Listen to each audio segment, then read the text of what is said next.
has to be happening at home, and then you've got to take them out to see the world. Education is not the filling of a bucket, but the lighting of a fire. That is the only method that will produce the results you want. Expanding the schooling from just home and out into the world. Comfortable, convenient methods do not produce extraordinary results. There is something that is cemented in your soul. Yeah, change the method. Hey there, this is Greg Denning. We want to reach as many people as possible and help as many families as possible with these conversations. And we want to keep this podcast ad-free forever. You can help us do that by subscribing on Spotify or Apple Podcasts or wherever you listen, your favorite platform, and on YouTube. And leave a quick review and share your favorite episodes with friends and family. It makes a big difference. Thank you for being a part of this very important movement. Ladies and gentlemen, welcome to the Extraordinary Family Life Podcasts. We're your hosts, Craig and Rachel Denning, bringing you the goods, all the goods that you need to create and live your extraordinary family life, whatever that looks like for you. Okay, I want to dive in deep to these really, really great questions. I really want to dive into the homeschooling question. So when you get the desired outcome, you have to, absolutely critical, you attach it to a corresponding method. This is where a lot of people fail in life. They want one thing and they choose a method that doesn't create that result. So if I want target A, but I'm using strategy F, they're not correlated. So the method I'm using will never produce the result I want. Right. So I have to be willing to change my method. What she describes in this list cannot be, and I say that boldly and confidently, cannot be accomplished in public school. And because it's so extensive, actually, it cannot be accomplished in mere homeschooling. And this is really why we got into what people are calling to Worldschooling, or at least our variety of Worldschooling, because there's so many varieties of doing it. But the list she describes so well can only be accomplished by a unique version of Worldschooling. I would boldly declare that that is the only method that will produce the results you want. So at that point, we all have to ask, do I actually really want those results? Because if I do, if I want those results enough, I have to change my method.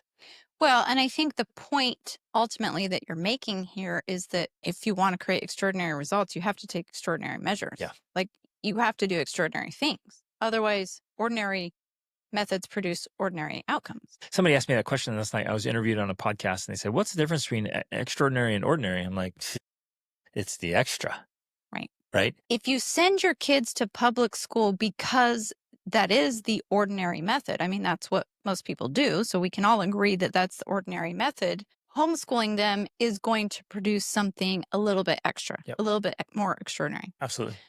But then if you want to go even beyond that, then you have to take it another level of extra. And that is what essentially you mean with the Worldschooling. People may not totally comprehend what you're talking about, but what we're saying is expanding the schooling from just home and out into the world with experiential learning on a higher level. She mentions several things in this list that can only be thoroughly learned and experienced abroad. Before we get into it, I was going to say, because I love that she has this list, because you and I also made a list. First of all, you and I made lists about what we wanted in our spouse before we met each other. That was important. And then when we were married and before we had any children, we read a book about homeschooling and we talked about and decided to do homeschooling. We made a list just like this one. It was actually much longer about what we wanted for our children in their homeschooling journey. And now we've made it into a PDF. It's the must know skills for young adults, right? Love it. So we have a whole list of essentially everything we put on there. But the idea is you need to have lists. Like you need to know what it is you're after, because otherwise you think, oh, my kids need an education. Public school, there you go. Done. Education, check.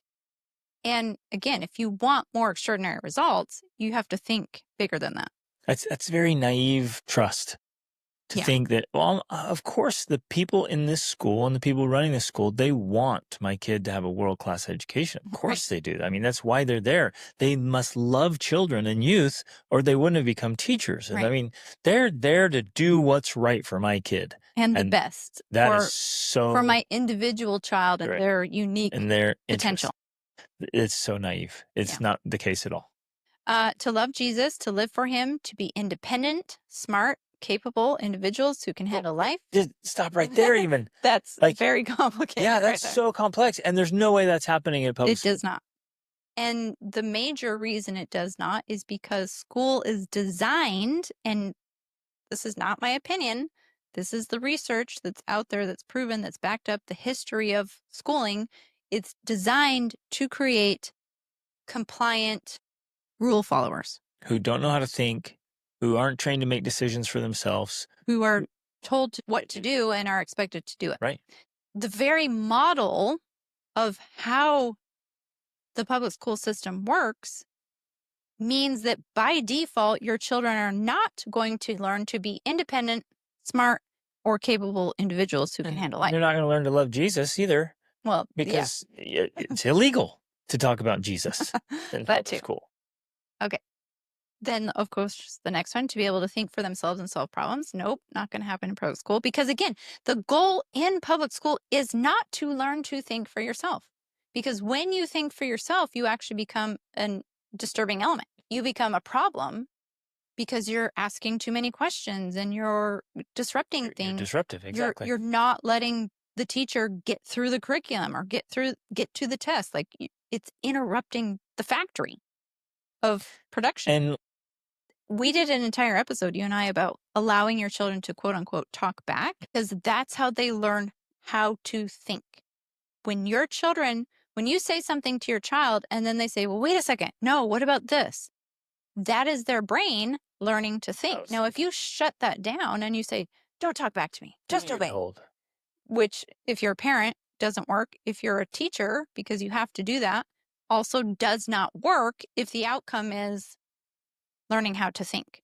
Allowing children that space and that freedom to be able to talk back like that is how their brains learn how to think.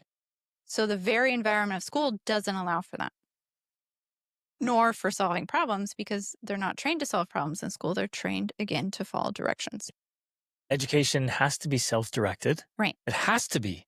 And so at age-appropriate levels, learning to solve problems Right. is having it be self-directed, because you're the one leading the education. They learn by figuring out problems on their own. This entire idea of solving problems that happens in homeschooling, not from the curriculum they're taught, but by the process of solving the problems they face. and learning how to learn. Exactly. Yeah, And I learning love how to that. think.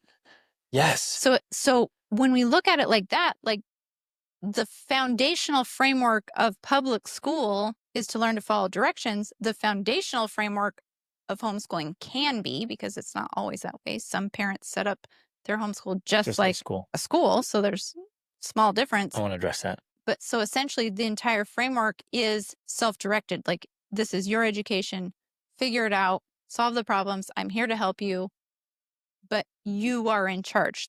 The basis itself is thinking for themselves and solving problems and being independent and gaining in capability. Everything she has in that first two lines happens by the very nature of the framework of homeschooling. Yep. If it's done appropriately. If it's done correctly.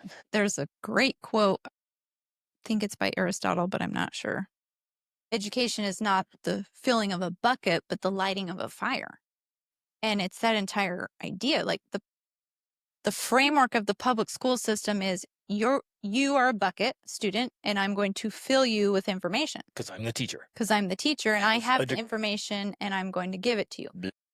Or the other idea, it's not filling a bucket, it's lighting a fire. You want to spark something in them that catches them on fire, that gives them passion and excitement for learning, for life, for growing, for studying and digging deep into things. That's the idea. And that fire does not come by someone filling a bucket with water, right? It's completely incompatible. And then we wonder, why do our kids hate learning?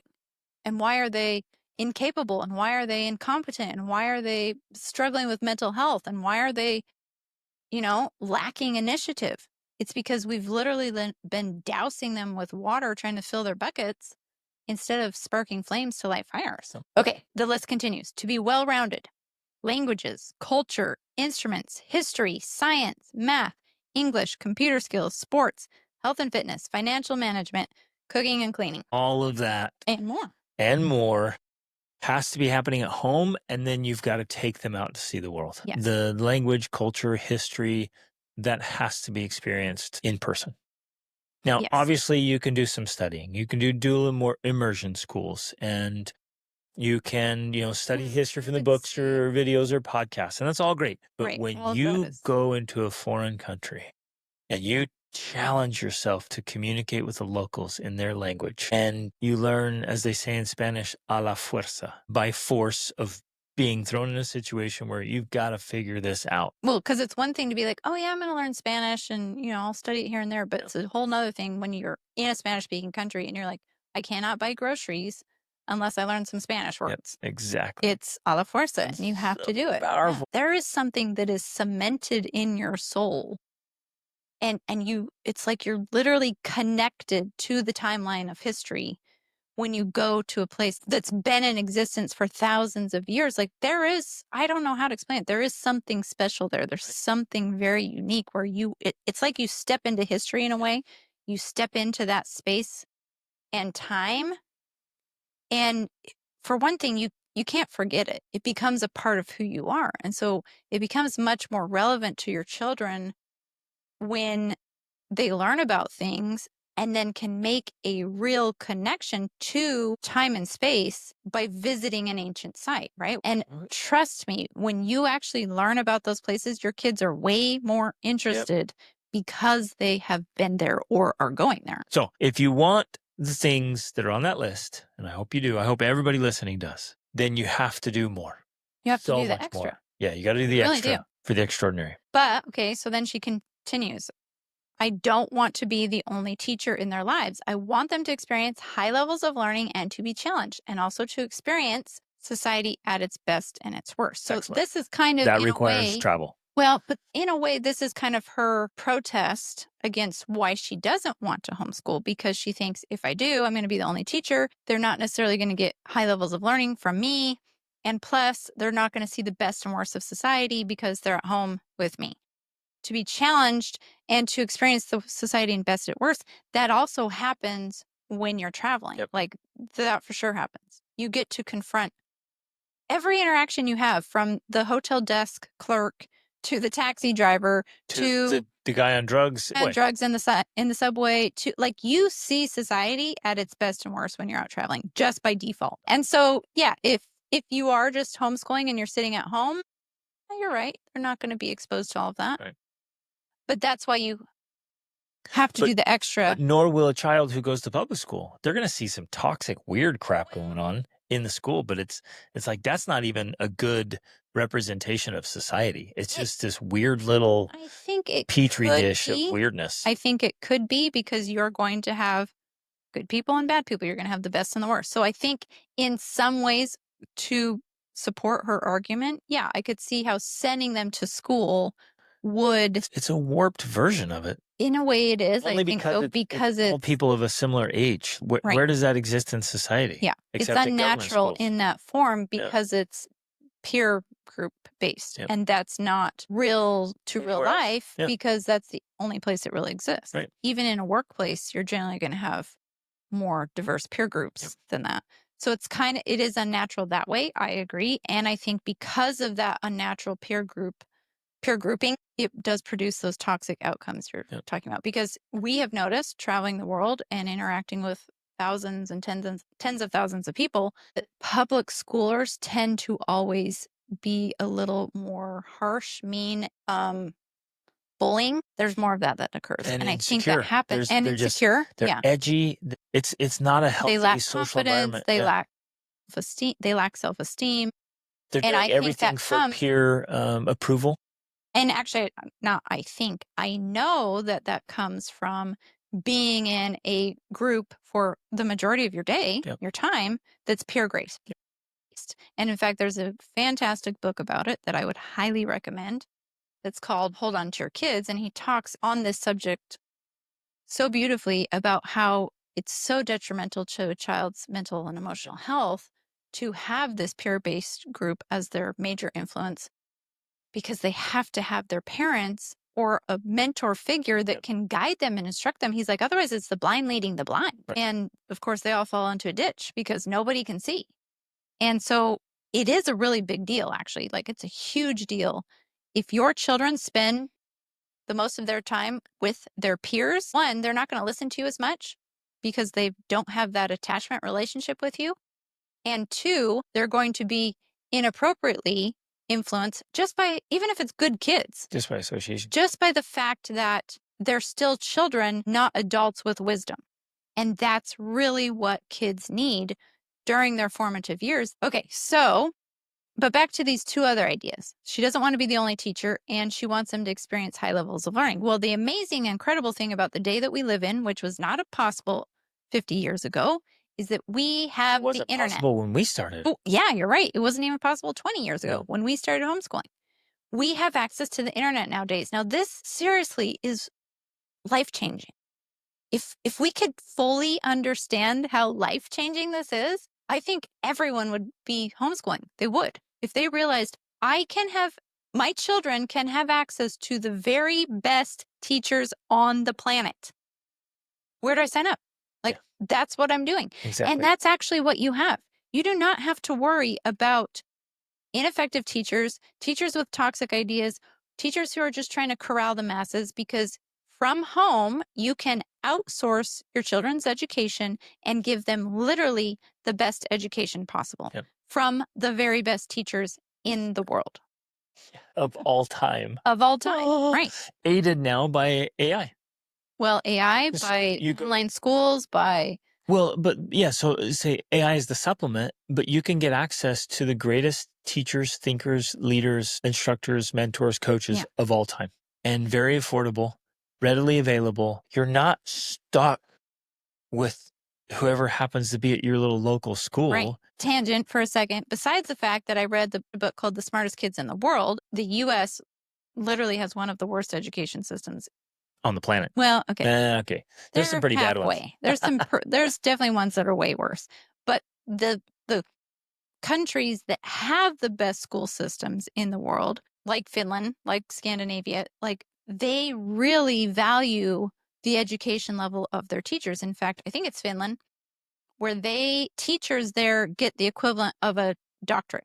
So they become doctors like our doctors do in the United States, but that's so they have the privilege of teaching. And then they go through a residency program where they learn how to actually teach effectively, as opposed to the United States. They literally, I read this book, okay, this is backed up, it's proven, it's not just my funny ideas. They will allow practically anyone to teach any subject, whether or not you studied it or not in college. As long as you have a 4-year degree and a teaching certificate, you can teach anything. There's just not high standards for teachers. I think we got to emphasize that a little bit, because any of you who have a 4-year degree, you know, it's a piece of cake. Like, I got a 4-year degree, and like, it was whatever. I stayed up late, spent most of the time snowboarding and rock climbing and mountain biking and dating, and like, I had a blast, and I made the dean's list every semester, went all the way through. And this was a very good, big university, and, you know, well known for its academic rigor. And I'm like, now, obviously, I mean, it's easier for me than for some people. I love learning, and learning, it comes easily to me. But I flew through there. I'm like, okay, that definitely wasn't hard enough to qualify me to be a teacher. Then, in addition to that, I went through a 2-year pedagogy program, like learning how to teach. That was what was critical. Right. I learned how to teach for 2 years. I know you and I highly, highly recommend that if there's any way, shape, or form that this is possible, go for it. Try it. Figure it out. Knowing along the way, you're going to have to figure things out. You don't have to get stressed about it. You don't have to be controlling. You don't have to be crazy about it. You don't have to fight it or force it. You just set up systems and strategies. Say, look at these resources. It's good stuff. Like Neil deGrasse Tyson for science and physics and astronomy, and the Peterson Academy. Well, yeah. So across the board. obviously parents are going to be like, well, wait, what are those resources? And, I should compile a complete list, but just off the top of my head, my kids currently use Acellus Academy. There's, of course, Khan Academy. There's our daughter does Peterson Academy, which is now college level, but just so you know, going into the future, all of MIT's courses are online for free. There's Coursera. There's another one I think it's called like Edu Academy or something. There's Quill for grammar, quill.org. So there's so many resources out there. It does take some work. Like I think the hard part in this case, especially if you're just starting out, is doing the research to figure out what all the resources are that's available. There's Monster Math. There's another one that was actually started by Elon Musk that's a online science and math school. Well, and okay, at this point now, you can also just jump on AI, just jump on Yeah. Grok and say, hey, I have a ChatGPT. 9-year-old. I want to do some homeschool and I want to just have what are the best resources available? They'll Right. kick it out in less than 30 seconds. You'll That's have what a phenomenal list. That's what I did yesterday with my 11-year-old is that we were talking about the piano. And I'm like, okay, you're going to have to figure this out. But I'm like, let's use chat to help us come up with some ideas. And so I said, my 11-year-old wants to teach herself piano.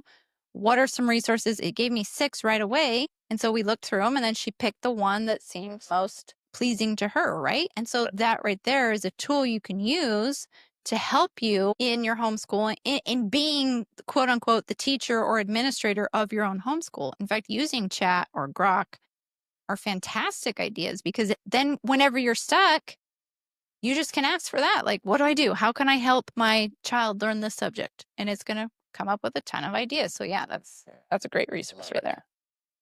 Okay. She brings up this very important and relevant point that makes sense. And I understand.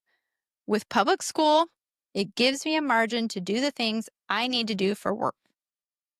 Right? So I get that. Many moms, I think, do send their kids to school because it gives them the freedom to do other things. And that's a legitimate thing. Okay, so your kids are home. Is it possible to still have hours to yourself? Absolutely. 100%. Right. Totally. And we'll talk about that in a second. But I just want to acknowledge that, yes, that is a real thing. And I can empathize with that. But the point is, if you want this list, if you want the extra list, unfortunately, that's not going to suffice. And that is the truth. Like, in order for me to achieve the things I have with my children, I had to make sacrifices. Yep. Me, the mom.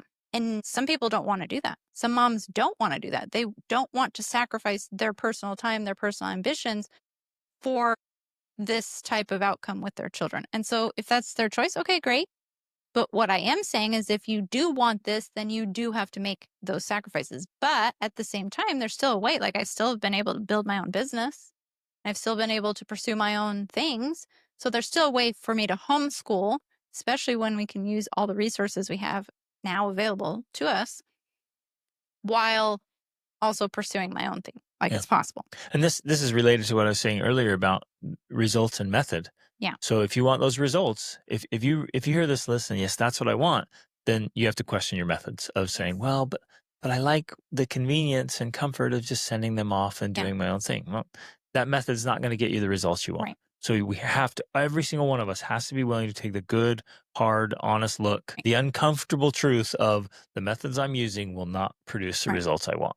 The results we've been able to produce come hand in hand with spending lots of time with our kids, quality and quantity time. That's one of the foundational pieces. If the less time we spend with our kids, the less influence we have over and with our kids. The more time we spend with them, even though initially, like she mentions in here, it feels frightening. It feels like we can't handle it. It feels like it's too much. It feels like we're not enough.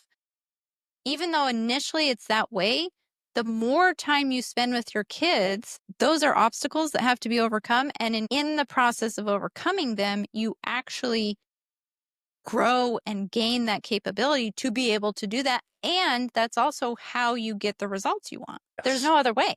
Like that is the path.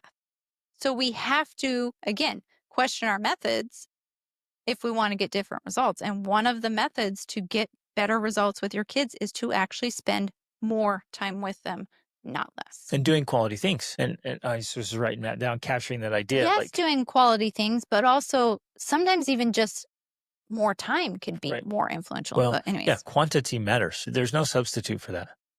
But I just wrote down, I just wanted to capture this idea for myself. It's like comfortable, convenient methods do not produce extraordinary results. so I feel the best hours of their weekdays are being taught and led by underpaid teachers corralling the masses. Is learning even happening? Best hours of the day are during those daytime hours. And so it only makes sense that if you want to get this extra effort, these extra results would be to capitalize on those best hours, right? So then the key is that you use the resources. Is there a way we can homeschool with a better quality education? Yes, by using the resources available to you so that you become the home sourcer, not the homeschooler, not the homeschool teacher, but the home sourcer, and still create margin for me to get work done and for my kids to have, and then for my kids to have real social experiences.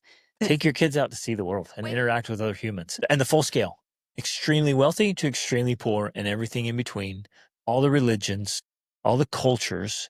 Take your kid. Those are social experiences. Yeah. So there's a couple things I want to say about that. One, first of all, you don't have to necessarily, if you're sitting here thinking like, well, I can't do that or I can't afford that. Well, you Yes, don't you have can. to. If you're sitting here thinking you can't, yes, you can. You can. There's a way. You just have to get intentional about it. But first, you can also just start locally. You can start in your own town. Like, what museums are there? What sites?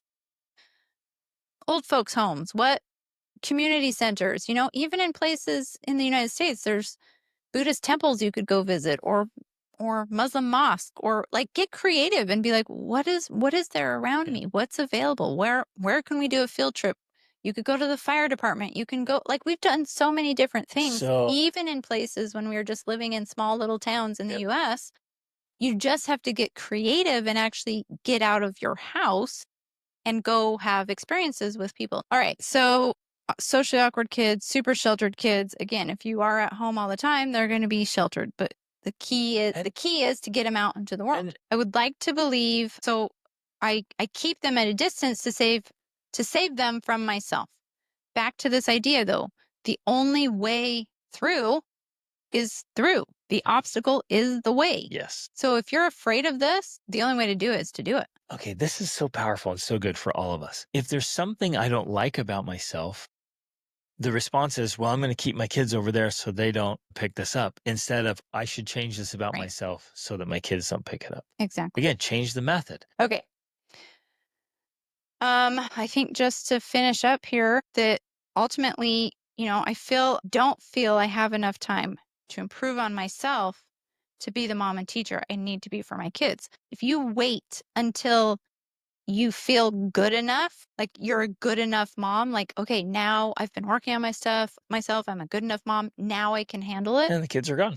Now, literally, the kids will be gone by the time you get to that point. The only way through is through. Yeah, I love that. Pull the kids out and figure it out. So if you want to homeschool, if you want anything on this list, if you want the extra, the best way is to just do it. Just go for it. Literally pull them out and start figuring out. And that's how I did it. Like many times I'm like, okay, I don't know what we're doing. We'll figure it out. I don't know how you're learning, what you're going to learn, but you're going to come home and we're going to spend time together. We're going to have a relax. Because the other amazing part of homeschooling is just the lifestyle piece. Like everything in life becomes a part of the curriculum. So you might even start by like, wow, you don't even know how to make your bed. Let's start there. Wow, you're not brushing your teeth very well. Let's start with brushing your teeth. Like that's the curriculum today. You don't know how to make yourself breakfast? Let's do that. You don't know how to get into a positive mental state. How to recover from a negative mental state. Yes. Let's do that. So that begins, that's the beginning of your curriculum. That's the basics there. You start with these basic things so that not only is the goal to get your kids an education, but to help them learn how to live life well, to help them learn how to have good habits. Mine and our primary outcome was always that our kids are genuinely healthy and happy. Exactly. That they enjoy perpetual inner peace and contentment, that they're fulfilled. They live meaningful lives. They're just good human beings who are excited to wake up every morning and live life and do things that actually matter. Very few people live that way. Extremely few people live that way. And so that was our primary target. And so if you think that the most important thing is the academics, then I think you're missing out on the major benefit of being able to homeschool Yeah. and have a extraordinary approach like this. I have heard, and I've used this myself, that one of the best approaches, if you're brand new here and you haven't done homeschooling or it's been a while, one of the best things you can do is a period of time that you can call either deschooling or unschooling. And it's essentially like you don't need the curriculum, you don't need the schedule. It's just like, whoa, let's all just take a break to recover. Because I'm going to say this, a school life is literally crazy. Like, I don't know how people do it. I really don't. We have such a beautiful, slow, wonderful life, morning routine, like just rhythm. It's so wonderful. I don't know how people do it where they get up early and get their kids out the door and it's chaos and it's mayhem and it's crazy and it's stress and it's yelling and it's crying. That is no way to live for me. I don't get it. And I could not do it. It's so hectic. It's so hectic. Yeah. It's so crazy. It's so unhealthy mentally, emotionally, physically. Like literally, it's physically unhealthy for a child to get up that early. In fact, it's best for all people to not wake up to an alarm at all. That's honestly the best way to live. So part of this process of, again, homeschooling is not just about the education. It is about the education, the full holistic education. It's not just about the academics. It's about learning to live. So if you have a period of time where you deschool, you're like, let's just figure out, like, let's recover from sleep, first of all, right? And actually get some sleep. Let's figure out our own body's rhythms and our family's rhythms and like, what do we want to be doing and how do we want to be spending our time and what would we do if we didn't have to do all the things we have to do, right? Now, part of this, it only works if there's not a lot of tech or devices, because otherwise your kids are going to be on their devices the whole time and that's what they'll be doing, and that doesn't count. That's not unschooling, that's not deschooling, that's dangerous. It's just endless entertainment, Exactly. visual trash. So it has to be, I would say, as much as possible device free, but it's a period of time of just really seriously reconnecting with yourself as a mom, them reconnecting with themselves as individuals, And reconnecting with the love and of learning. So reconnecting listening to books and reading. and reconnecting as a family, right? So I think that's a beautiful, wonderful way to start a homeschooling journey. Low pressure, no pressure. And you get to then introduce things along the way as you feel inspired to do, like reading, like, okay, let's read a book together, or let's start reading every night, or let's start doing crafts from the books we read. Like we read Little House on the Prairie, and then I got the Little House on Prairie cookbook and we made stuff. It's like very natural and very interest driven. You're following your passion and interest there. It's that spark that we talked about. You're lighting the spark that sets the fire, not just trying to fill their heads with information. And those of you who are overachievers or just high achievers and you're driven and ambitious, you might be sitting here wondering, like, what about academic rigor? That'll come. Yes. It'll come at the right time. And usually it's not the right time until the later teen years. That's when there's a time for academic rigor. And you're like, but my kids will be behind. And, oh, what about this? And I want them to, XYZ. And we get caught up in all these social expectations of all that. Just chillax. Make sure they love learning. And on their own, when they hit those teen years, they will start learning like crazy. Well, they'll chase it down and do the hard work because they love learning. yeah, that's what I was going to say. I mean, I think really the right time is when that's what they want. Yep. Because it's never the right time if you're forcing them to do it. Yep. That just doesn't have good outcomes. So it's something they want. And you think, well, they'll never want that.